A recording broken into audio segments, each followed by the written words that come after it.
Tonight we're taking a closer look at domestic violence's profound impact on homicides. Roughly 1/3 of people killed in Kansas City, Kansas were victims of a romantic partner. For the last 3 months, DeWall has talked with the Wyandotte County prosecutor, the chief of police, and agencies serving those impacted by domestic violence, and most importantly, the victims themselves.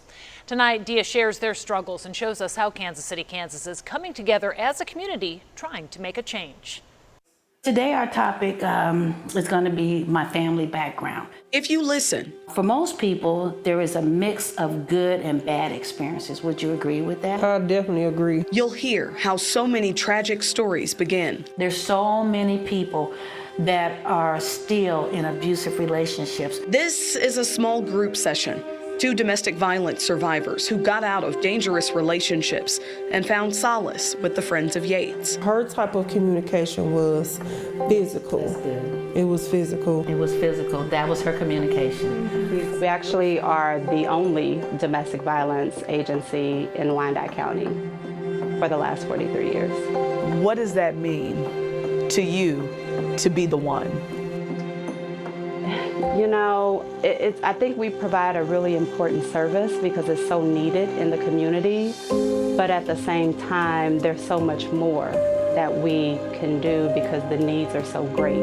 On September 8th, a stunning revelation came during a press conference announcing 2 assault charges against a Kansas City, Kansas police officer accused of harming his romantic partner. When you look at our homicides for this year, roughly 34% are domestic violence related. Why was it important for you guys to stand side by side and announce these charges in this case?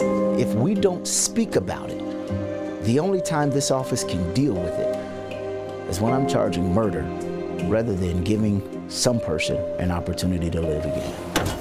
Okay. Brian Christian heads up violent crime investigations for the department. This area here is for our response detectives who work the afternoons and the night shift. He tells me oftentimes those detectives provide resources to domestic violence victims. Hotels, medication, clothing, food, vouchers, things of that nature. So it's still a human component to policing. We sat down together with KCK Police Chief Carl Oakman a few weeks ago. We have 11 homicides that have been contributed to domestic violence of our 31. So that's over 30, 35, 36%. That's very alarming. Just this month, KCK Police implemented a new threat assessment now used at any domestic incident. When the officers arrive on the scene, it's a checklist.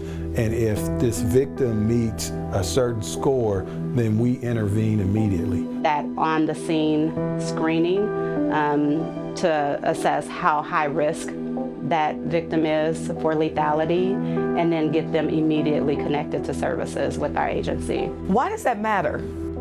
It matters because it can reduce the homicide rates for domestic violence. And, hopefully, save people like Tessa. Leaving my abuser was the hardest thing I've ever had to do in my life. Why? I don't know why. You wouldn't think it would be, but it was. I was still in love with him. This may be kind of hard, but I want you to talk to me about the last time he was violent. My ex took off in my vehicle, and he was gone for a week without saying anything. Like was supposed to go to work and everything. And then when he got home, you know, when I go to start questioning him about it, he blew up. Things got physical, and Tessa called police, who took her to the Friends of Yates, where staff opened the door to a fresh start. One-on-one counseling. We had support groups like every day. You know, just a lot of time was spent with me and my son where we could just bond. You've described seeing the wounds that some of these victims show up with. Yes. What is it like for you and the team here to see this day in and day out?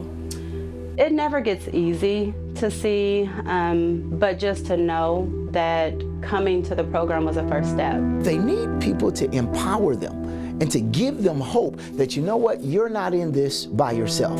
I'm right here with you, and let's take the steps to get you out of this thing. We can get you what you need to get your life going in a better direction. What starts at a table like this? We have to forgive the hurt and the pain, and it's not for them. is for us. In a room not much different than this one is saving lives. I've flourished since I've left. I mean, I've started school. I mean, I have a job. Me and my son have our own place. Like, I'm not needing for nothing.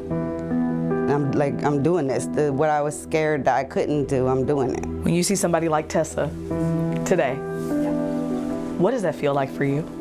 It made me feel, it made me really feel proud of the work that we're doing, you know, and just to hear so many positive things about her experience lets me know that we're doing something right here. I never seen a way out. Like, I thought I was stuck in this forever, just because I did love him and I was scared to leave. I didn't know anything else at that point, you know, so it's like, man, I overcame that, and it was the hardest thing ever, and I overcame it, and it turned out to be my best decision I ever made in my life. In KCK, I'm Dia Wall for KSHB 41 News.